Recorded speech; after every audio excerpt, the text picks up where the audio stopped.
Tonight at 10, tributes to the Labour MP Jo Cox as Parliament is recalled to honour her memory. The 41-year-old is remembered by colleagues as an irrepressible spirit driven to fight for those in need. Her usual seat in the Commons was decorated with the white rose of her native Yorkshire. Her community and the whole country has been united in grief and united in rejecting the well of hatred that killed her in what increasingly appears to have been an act of extreme political violence. MPs applauded Jo Cox's family sitting in the public gallery above, listening to a range of tributes. She was the heart and soul of these benches, and we are heartbroken. We loved her every day, and we will miss her every day. Batley and Spen will go on to elect a new MP, but no one can replace her mother. We'll be reporting on today's tributes 4 days after Jo Cox was attacked and killed in her constituency. Also tonight, Nigel Farage says Leave campaigners have been outrageously depicted as the bad guys following the killing of Jo Cox. Remain camp are using these awful circumstances to try to say that the motives of one deranged, dangerous individual were similar of half the country, or perhaps more, who believe we should leave the EU. And coming up on Euro 2016 Sports.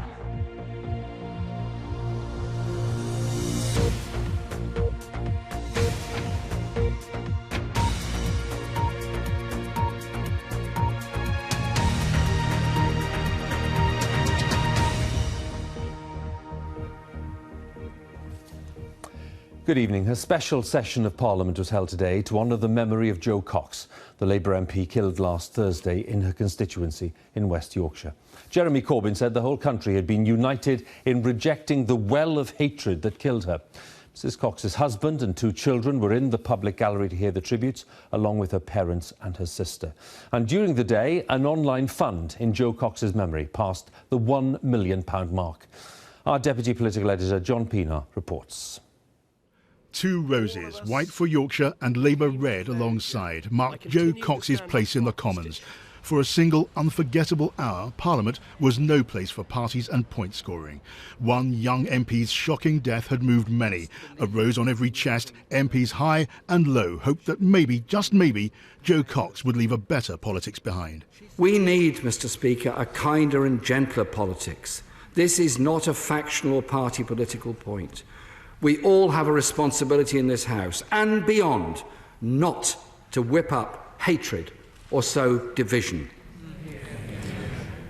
David Cameron caught the mood too. Most politicians try to improve lives. Jo Cox and her work for refugees had saved them. Jo was a humanitarian to her core, a passionate and brilliant campaigner whose grit and determination to fight for justice saw her time and time again driving issues up the agenda and making people listen and, above all, act. Quite simply, there are people on our planet today who are only here and alive because of Jo. But it was her closest friends who truly hit home. The best memories make you laugh. Jo Cox's London home was a houseboat. I remember worrying that I had drunk too much wine early in the evening until I realised that it was the boat that was swaying and not me. Her friend had left MPs a mission. To combat and guard against hatred, intolerance and injustice. To serve others with dignity and with love. And that is the best way that we can remember Jo and all that she stood for. But last, let me say this. Batley and Spen will go on to elect a new MP. But no one can replace her mother.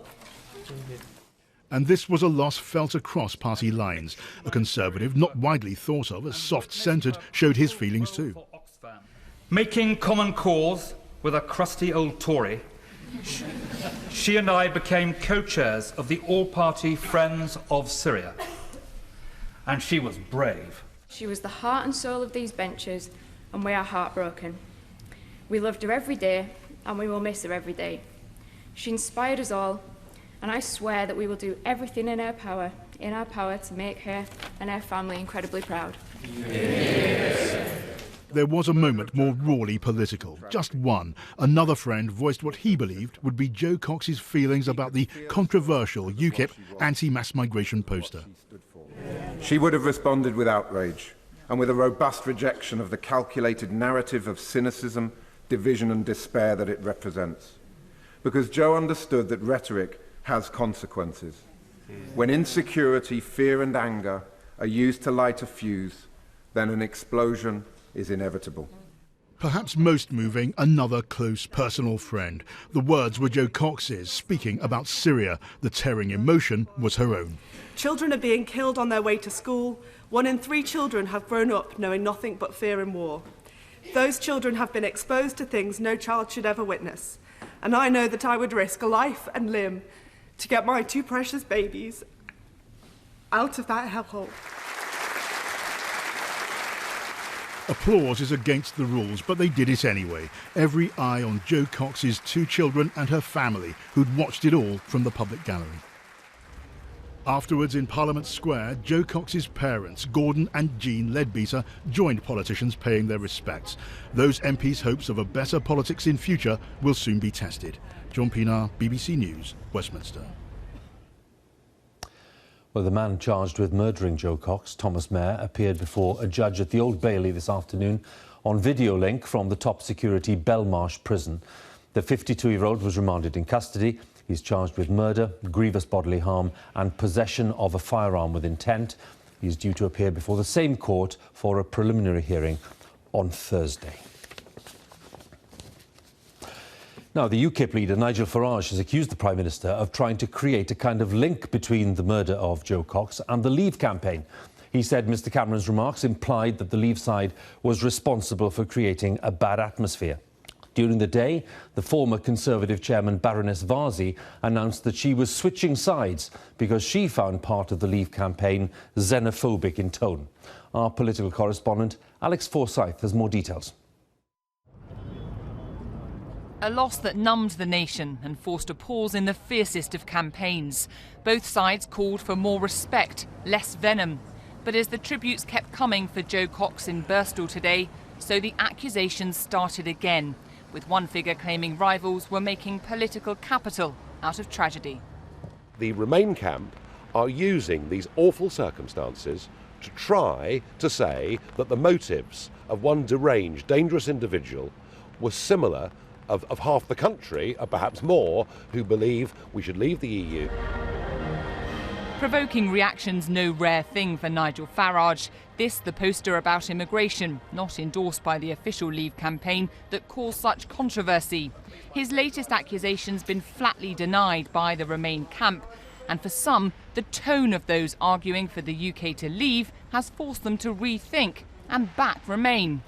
Unfortunately, those of us at the outset with that very clear, inclusive, moderate vision for Brexit have over time been taken over by a message which is divisive, which is inward-looking, which is xenophobic, and unfortunately is creating deep divide and hate on our streets. The official Leave campaign maintains its message has been positive, today invoking past battles for Britain, making the case for sovereignty with Second World War servicemen. 1945, they were flat on their back. We welcome them. I'd love to have a union, but built on a proper structure, not pencil pushers and bureaucrats and plutocrats. We're going in here. This is a very different fight from the one these veterans knew, but the country's future's still on the line, and with so much at stake, Leave campaigners say it's no time to shy away from the issues. The public voiced their concerns and anxieties around not being in control of our immigration policy, about the impact of immigration on our public services. And it is right that politicians of the day find the right ways in which to address these challenges. But how does it make you feel when you are being accused as a campaign of sowing the seeds of division and hatred? Well, that is not the situation or the position of Vote Leave. We have been clear during this campaign in terms of the case that we've been making to the British public. Our case is about democracy, our case is about taking back control when it comes to decision making away from those institutions of the European Union and putting power back in the hands of the people. In these last few days, campaigners want to appeal to people's emotion, their sense of national identity and vision for the UK's place in the world. That's why tone is so important. You spent about 10 hours on these aircraft. And as this turbulent campaign takes off again for its crucial final push, some fear what's been said by both sides won't be forgotten, even after Thursday's vote. Alex Forsyth, BBC News, Maidenhead.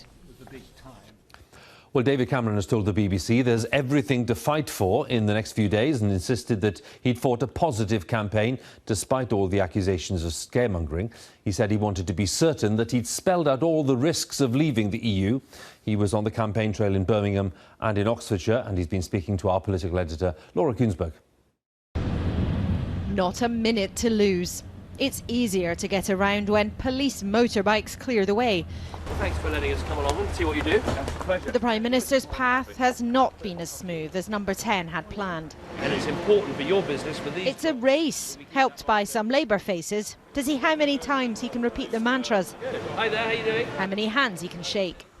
I think we've put a very clear argument, a very positive argument about stronger in, safer in, better off in. There's nothing more positive than having a strong economy and more jobs, and that is the heart of our case. But it's been positive to tell pensioners they might lose their pensions, to warn that the leader of the so-called Islamic State would be happy if we used our democratic right to leave. That's a positive campaign? I think there are real risks. I don't want to be the Prime Minister who wakes up on June the 24th having not warned people of the risks of leaving the European Union. There are risks. But do you think that this debate has gone too far? You've been calling colleagues liars. They've been throwing that back at you. Today we have Nigel Farage accusing you of using the terrible death of Joe Cox to make your points. Well, I would defend the points I've made about the Leave campaign's leaflets because I'm very concerned that people being asked to leave the European Union, leave the single market, costing jobs, and they're being asked to do that on the basis of some things that aren't true. This is going into a Mini. He's not actually trying to sell you a car, but very keen to sell you the EU's single market, showing apart from a tiny factory, going to another. So this is the inside of the door. Then another, then ending up inside and sold around the continent. But the question you're being asked, stay or go, is not just about pounds and pence. For as long as we're in the EU, you therefore can't put a cap on EU immigration.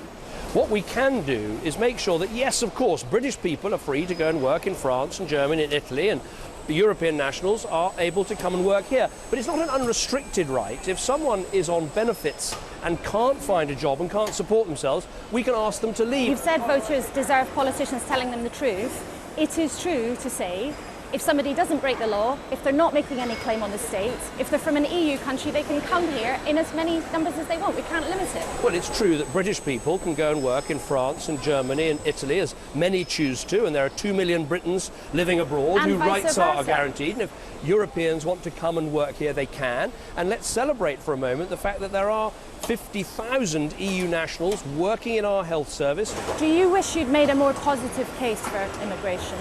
I think we've made a positive case about stronger for our country being in. This last dash is about his future too, though, and the clock is ticking. With just 72 hours to go, every mile and every minute still matters. This is about Britain's future. This is about our family's future. This is irreversible. If we walk out of that exit door, there's no way back in. What do your own children think?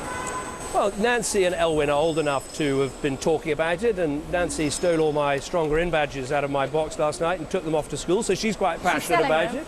I don't know, nothing would surprise me. Will the result surprise him on Thursday? That's down to you. Laura Kuensberg, BBC News, Oxfordshire. Well, one of Britain's most prominent businessmen, Sir Richard Branson, says he's backing the Remain campaign, and he's warned that a Leave vote, in his view, would be catastrophic for Britain with a big impact on jobs. Some other high-profile interventions are expected in the last days of the campaign, as our business editor Simon Jack reports now. Let's get one thing straight. Businesses, no matter how big they are, don't have a vote, but they do have a voice. And that voice has largely been raised on one side of the argument. Ford, Rolls-Royce, Microsoft, BMW, JP Morgan, Shell, BP, RBS, Lloyds, Vodafone, EasyJet, John Lewis and others have all backed Remain. While only a handful, like the owner of JCB, the boss of Next and Sir James Dyson, have backed Leave. Today, Sir Richard Branson joined the in crowd.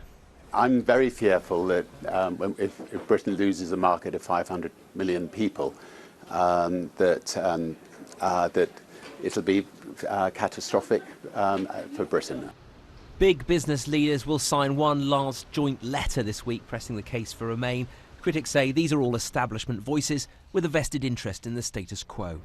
In this debate, size does matter. Among CBI members who tend to be bigger employers, 77% of those surveyed said we'd be better off inside the European Union, with only 6% saying we'd be better off out. When it comes to small businesses, it's much closer. In a survey of its members, the Federation of Small Businesses found that 47% of their members preferred to remain, while 41% thought they'd be better off out. Now, that marked difference could be explained by the greater importance big business tend to place on our membership of the single market, something we'd lose if we left. So, what do we mean by the single market? Well, quite simply, we mean unfettered, tariff-free access to 500 million customers. It's the biggest trading bloc in the world, and 40% of UK exports go that way to Europe. Now, roughly the same value of stuff comes back the other way. So people who want to leave say it'd be crazy for Europe to put trade barriers in the way of selling their stuff here in the UK. But it may be the same value, it's a smaller percentage of their exports than it is of ours. So arguably, the single market means more to us than it does to them. Whatever trade deal we struck with the EU, the Vote Leave campaign say we'd be free outside the European Union to strike our own deals with fast-growing countries around the world. But how long would that take? So either way, there is uncertainty. And if there's one thing most businesses don't like, it's uncertainty. At the very heart of this debate is jobs. The Polish builder, for example, has become part of UK life. With skills shortages in sectors like construction, could we do without the 2.1 million EU nationals working here today? By leaving the EU, it would mean we would have to train our own students and bring in the apprentices onto the building trade across the board, rather than taking the easy route of bringing in those that are already trained. As I said at the beginning, businesses can't vote, and it's not clear that UK workers share business leaders' enthusiasm for the free movement of goods, of services, of capital, and crucially, of people. For many, the economic uncertainty that a Brexit may bring might be a price worth paying. Simon Jack, BBC News. Let's talk now then to our political editor Laura Kuenssberg at Westminster. We'll be with Laura in a second. First to Brussels and our Europe editor Katja Adler. And interesting today, Katja, that the President of the European Council, Donald Tusk, was saying that regardless of what happens in the UK this week, Europe needs to take a long, hard look at itself. Now, what did he mean by that? Well, Hugh, you know, sometimes in the UK we tend to see the EU in them and us terms, where we as a nation tend to Euroscepticism and they in the rest of Europe embrace that federalist ideal. But the migrant crisis, the euro crisis, terror and security fears, they have very much changed views. And the penny has now dropped even here in the corridors of Brussels. The people are angry. They want EU change. Euroscepticism is now widespread from Poland to France, from Denmark to Greece, with a big difference to the UK. Mistrust, distrust, dislike, yes. But a call to actually leave the EU is far less common outside Britain. And today we had European leaders like Donald Tusk, even like the Eurosceptic Hungarian Prime Minister, urging for a Remain vote on Thursday. A Swedish newspaper channelled its inner ABBA and asked the UK to take a chance on the EU. But if it doesn't, those warm, fuzzy feelings towards the UK will likely disappear. EU leaders worry that a Brexit will just help the Eurosceptic political parties of Europe. They don't intend to reward Britain with a quick and a generous trade deal if it chooses to leave the EU. EU change is one thing. They don't want to encourage EU exit. Katja, thank you. Let's go straight to Westminster. And Laura, just 3 days now to the referendum, but a day at Westminster today that everyone there will remember for a very long time. Absolutely, Hugh. I mean, the battle buses were back out on the road today. There was some pretty forceful campaigning to and fro. But, you know, I've never seen anything like it here at Westminster before. MPs lining up one after the other to give often simple always heartfelt tributes to their friend, their colleague, and a politician who was much admired. And it's becoming very clear this has really affected many members of the public too. The fund being raised for Jo Cox's and her family's favourite charities has hit more than £1 million today.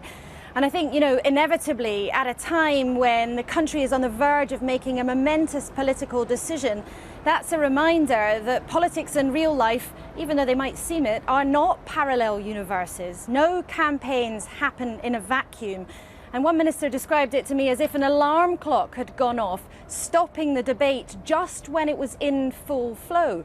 And I think inevitably, whichever way it goes, there may well be many voters, many still undecided, who think about what's happened in the last few days and maybe mulling over their decision in a different context, a different atmosphere to how the campaign felt this time last week. But I also wonder just how vigorous things have been in the last couple of months, just how forceful the campaigns have been, and just actually how vibrant and visceral the campaign has become. That whatever happens in the early hours of Friday, that many of those feelings and sentiments and strongly held beliefs that have been expressed in the last few weeks, they're not all things that will simply just go back in the bottle. Laura, again, thanks very much. Laura Kuensberg and Katja Adler there in Brussels.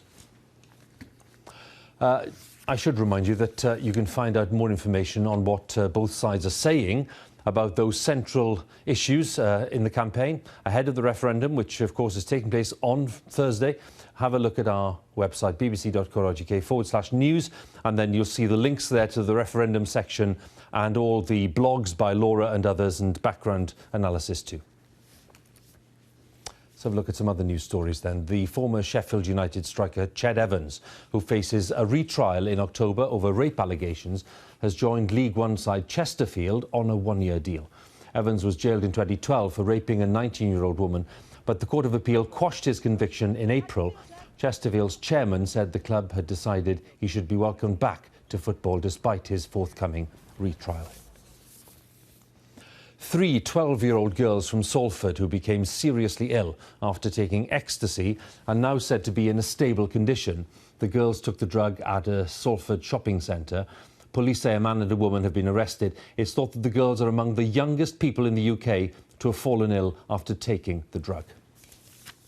The presumptive Republican US presidential candidate Donald Trump has sacked his campaign manager, Corey Lewandowski. The 42-year-old is reported to have clashed with some of the traditional strategists hired by Mr. Trump recently. Earlier this year, he was charged after grabbing a female reporter, though the charges were later dropped. Mr. Lewandowski said he will continue to back the billionaire businessman in his race to the White House. Now, the US authorities have released a partial transcript of phone calls that took place between police and Omar Mateen, the gunman who killed 49 people at a nightclub in Orlando. Mateen speaks in Arabic at times and describes himself as an Islamic soldier. The FBI said he appeared to have been radicalised within the United States, as our correspondent Ali Makboul reports now. As Orlando continues to come together in its grief, more information's coming to light about the horrific events that led to so much loss of life at the Pulse nightclub.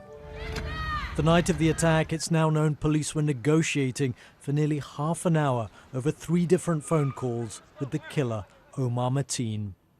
The FBI's released partial transcripts of those calls. Mateen identifies himself as an Islamic soldier, saying America had to stop bombing Iraq and Syria. At one point he says he has a suicide vest and threatens to detonate explosives in a vehicle outside the club if, in his words, anyone did anything stupid. But no such explosives or suicide vest were ever found.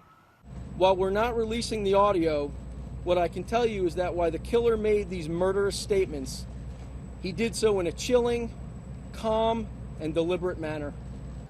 The FBI says it's still looking into the motives of the killer, including issues surrounding his mental health, his own sexual orientation, and the means by which he may have been radicalized.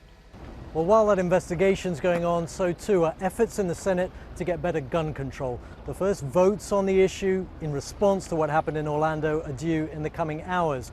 But getting agreement and an effective solution for that and the other debates that have been thrown up by this attack are not going to be easy. Ali Makboul, BBC News in Washington. The widow of a Falklands War veteran is going to the High Court this week to try to prevent their frozen embryos from being destroyed. Clive Jeffreys had consented to the embryos being stored for 2 years, but died before that could be renewed. His widow Samantha, who's 42, says it's her last chance. Our medical correspondent Fergus Walsh went to meet her and has this exclusive report. This is the beach in East Sussex where Samantha Jeffreys' husband Clive proposed to her. He was a medic in the Royal Army Medical Corps. Clive served in the Falklands War in 1982 and was on board the transport ship Sir Galahad when it was bombed, killing 48 men. These are the medals that Clive was awarded for his service. 2 years ago, he died suddenly of a brain hemorrhage. The couple had been undergoing fertility treatment. Now, Samantha's been told his consent to store their last 3 frozen embryos has expired, and legally they should be destroyed. It's my chance of having children and my husband's children. It's something that I would dearly love to have. You know, it would be another loss if I didn't have that, and it would be devastating. The couple had undergone 2 rounds of IVF and had been due one last course of treatment. They'd ticked the box to consent to 10 years embryo storage, but were asked by their clinic to change it to 2 years because that was the limit of their NHS funding. It seems common sense to me that Samantha should be allowed to use the embryos, and I'm hopeful that the courts will agree with that. But this is a sector that is still very focused on form filling and box ticking. Samantha Jeffreys' lawyers will ask the High Court to set aside the letter of the law and instead focus on the couple's clear intention to have a child together. And crucially, will point out that Mr. Jeffreys had signed forms saying that in the event of his death, their embryos could still be used. 2 years ago, Beth Warren won a similar legal battle to stop her late husband's frozen sperm being destroyed after his consent expired. It strikes me also that they're my embryos. So why can't I decide what happens with my embryos? You know, why is it that somebody else all of a sudden takes a decision on something that came out of my body?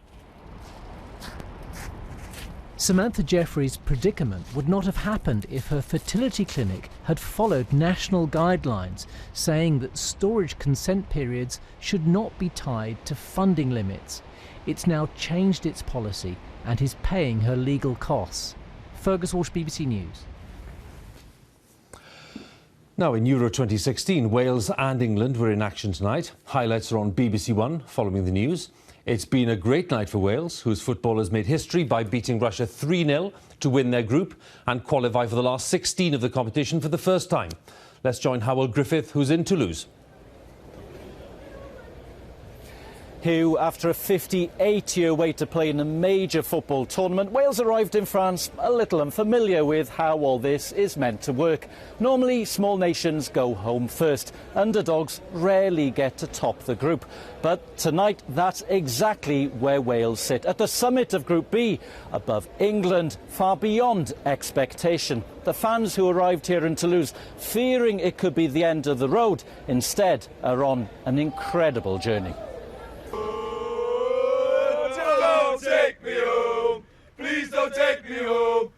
After waiting decades to join the party, Wales arrived in Toulouse desperate not to say their goodbyes. Tournament football may test the emotions, but the fans were hungry for more. I'm very nervous. It's one biggest game, you know, my generation for Wales. Not going home yet, definitely not. Phoning work and booking a couple more days off. And sending Welsh hope skywards.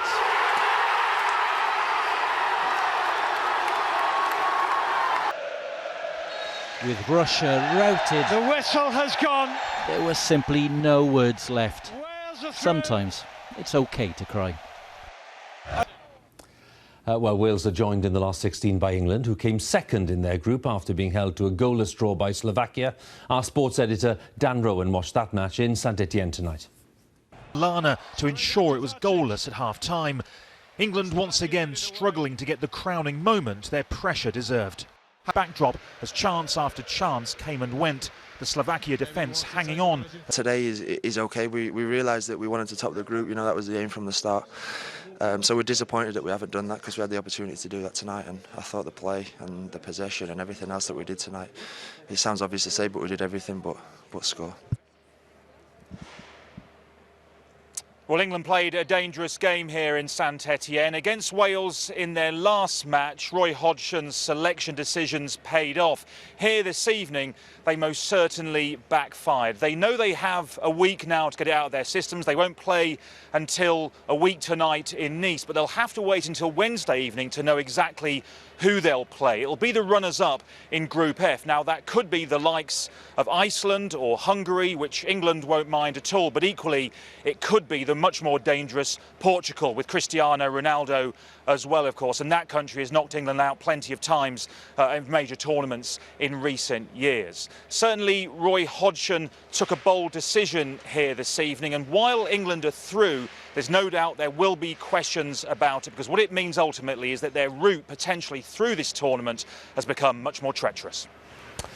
OK, Dan, thanks very much again. Dan Rowan there, sports editor in Saint-Etienne. Just time to remind you that Newsnight is about to start on BBC Two. Here's Evan. Our question for this Monday night is what will happen on Friday if we vote to leave? The mechanics of Brexit. Former Conservative leader Michael Howard will help us work it out. Join me now on BBC Two, 11 p.m. in Scotland. That's Newsnight with Evan. Now on BBC One, it's time to join our news teams where you are. Bye for now.